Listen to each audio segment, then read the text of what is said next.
अध्यक्षता में कैबिनेट की बैठक संपन्न हुई है, जिसमें कई महत्वपूर्ण निर्णय लिए गए हैं, जिसमें सबसे पहले तो सभी प्रभारी मंत्रियों जिनको अभी ज़िले का आवंटन हुआ है, मुख्यमंत्री जी की अपेक्षा और निर्देश ऐसा था कि सभी प्रत्येक माह में एक बार प्रभार जिलों में ज़रूर जाएं और रात्रि विश्राम वहाँ पर यदि होगा तो ज़्यादा बेहतर होगा, ऐसा उन्होंने निर्देश दिया है।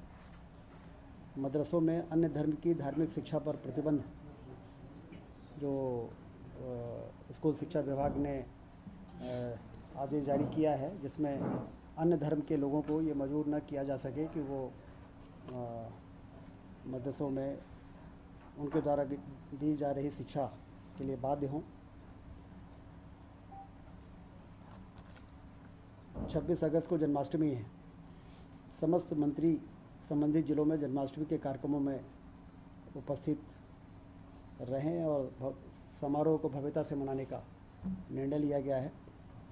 भ्रष्टाचार के विरुद्ध तंत्र को मजबूत करने के लिए अभी ईओडब्ल्यू का जो कार्यालय 10 संभागों में से 7 संभागों में संचालित है, 3 अन्य संभागों में भी शहडोल, नर्मदापुरम एवं चंबल में भी ईओडब्ल्यू के पुलिस अधीक्षक का कार्यालय स्थापित करने का निर्णय लिया गया है। 4 नवीन मिशन, युवा शक्ति मिशन, महिला सशक्तिकरण मिशन, किसान कल्याण मिशन और गरीब कल्याण मिशन, इस हेतु प्रधानमंत्री के द्वारा देश के विकास में जो कार्यक्रम जारी हुआ है, प्रदेश में ये कार्यक्रम जारी होंगे। इन मिशनों के कार्य एवं संरचना को अंतिम रूप देने हेतु प्रशासन अकादमी भोपाल में सामान्य प्रशासन विभाग शीघ्र मंथन के कार्यक्रम आयोजित करेगा। जीवनदायिनी मां नर्मदा के समग्र विकास हेतु मुख्यमंत्री की अध्यक्षता में मंत्रिमंडल समिति का गठन किया जाएगा। समिति में नगरीय विकास आवास मंत्री, पंचायत ग्रामीण विकास मंत्री, राजस्व मंत्री तथा वन मंत्री समिति के सदस्य होंगे। समिति के सचिव, मुख्य सचिव तथा सहायक सचिव, प्रमुख सचिव योजना, आर्थिकी और सांख्यिकी विभाग होंगे। समिति की हर माह में एक बार बैठक आयोजित होगी। समिति के निर्णय तथा निर्देशों के पालन के लिए मुख्य सचिव की अध्यक्षता में कार्यकारिणी समिति का भी गठन किया जाएगा।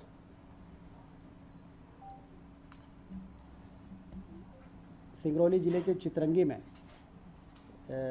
माइक्रो इरिगेशन प्रोजेक्ट की स्वीकृति दी गई है, लगभग 1320 करोड़। क्या है वैसा, क्या project? Chitrangi pressurised pipe micro irrigation, Chitrangi दाब युक्त सूक्ष्म सिंचाई परियोजना, जिसमें 32,125 हेक्टेयर सिंचाई होगी और इसकी लागत होगी 1,320.14 करोड़। ये बड़ी योजना सिंगरौली ज़िले के लिए, जिसमें कि चितरंगी एवं देवसर तहसील के 142 गांव में सिंचाई की सुविधा उपलब्ध होगी। इसमें बिजली भी बनेगी 31.25 मेगावाट और ये एक महत्वाकांक्षी योजना की स्वीकृति मंत्रिपरिषद ने दी है। 18 माह से 24 माह का समय इसमें इस योजना को पूरा करने में लगेगा।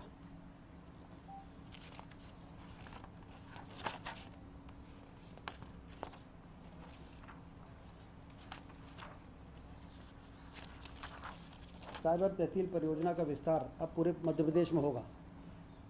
2 जिलों में एज ए पायलट इस प्रोजेक्ट की जो शुरुआत हुई थी, उसकी सफलता को देखते हुए राष्ट्रीय स्तर पर इसकी सराहना हुई है और अब ये पूरे प्रदेश में लागू किया जा रहा है। इसमें तहसील संवर्ग के जो 619 पद में से तहसीलदार के 10 पद एवं प्रतिनियुक्ति हेतु रक्षित नायब तहसीलदारों के 55 पदों में से 15 पद, इस प्रकार कुल 25 पदों को प्रमुख राजस्व आयुक्त कार्यालय में साइबर तहसील हेतु अंतरित करने की स्वीकृति दी गई है। तहसीलदार संवर्ग के जो पद हैं वो डेपुटेशन में इस साइबर तहसील के लिए काम करेंगे।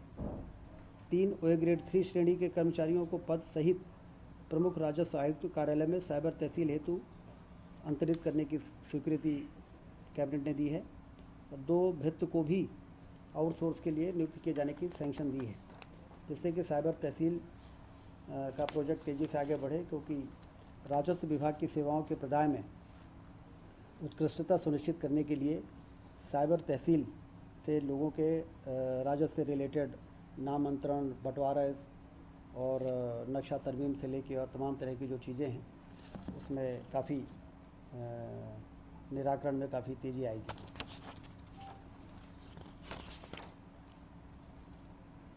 भारत सरकार द्वारा संचालित मिशन शक्ति के तहत महिला सशक्तिकरण केंद्र hub of empowerment of women की प्रदेश के समस्त जिलों में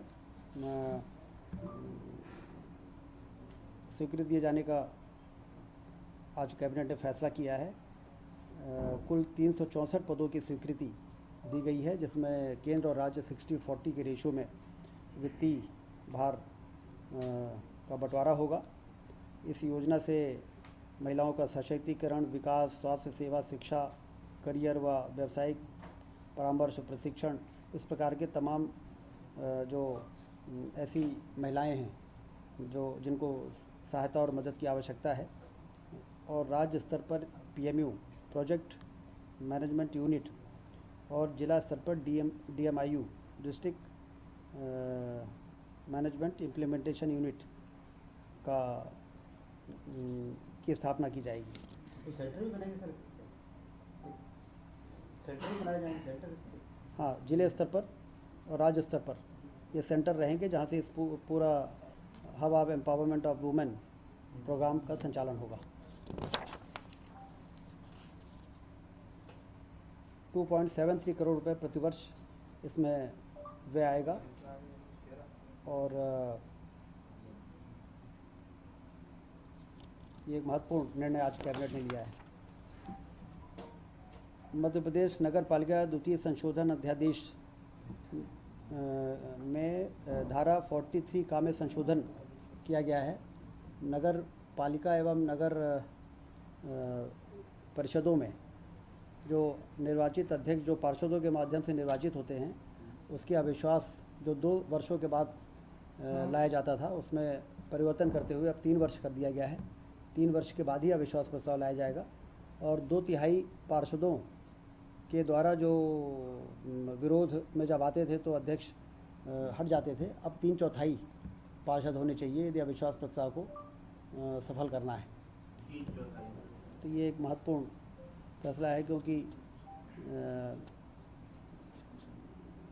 डिस्करेज करने के लिए भी है कि यदि छोटी मोटी बातों में तुरंत अविश्वास प्रस्ताव लाने को 3 वर्ष और 3/4 हाँ, 3 वर्षों के बाद ही अविश्वास प्रस्ताव लाया जा सकेगा और 3/4 पार्षद होने के बाद से नगर परिषद जो गठित होती है उसके बाद से, या कि एक अविश्वास से दूसरे अविश्वास के बीच का ड्यूरेशन नहीं, निर्वाचित होने के बाद पहले 2 वर्ष था 43 का में, अब वो 3 वर्ष हो गया और जो 2/3 था वो 3/4 हो गया।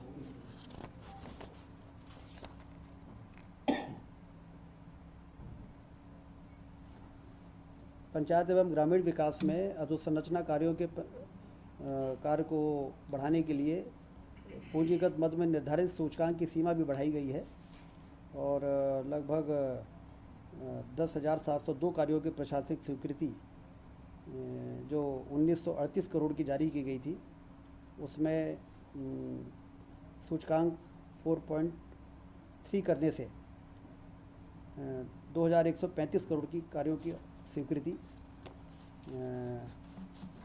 और जारी हो सकेगी।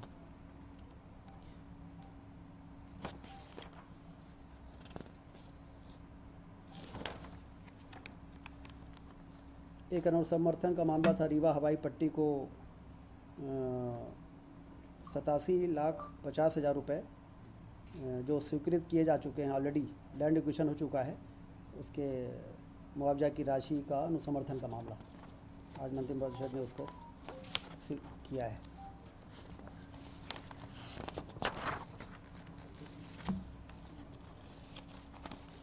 लॉ डिपार्टमेंट में न्यायिक सेवा भर्ती प्रस्तावित संशोधन 1.5 करोड़ रुपए का ही वार्षिक वित्तीय व्यय आना संभवित है। वित्त विभाग 782 पद अनुसार सुपर टाइम स्केल के 15% पद बढ़ाने पर पद संख्या 117 पद होगी, जो वर्तमान के सुपर टाइम स्केल के 120 पद से भी कम हो सकेगी। इसको भी आज कैबिनेट ने मंजूरी दी है। ट्रांसफ़र पॉलिसी से संबंधित अभी कोई विषय आज के कैबिनेट में नहीं था।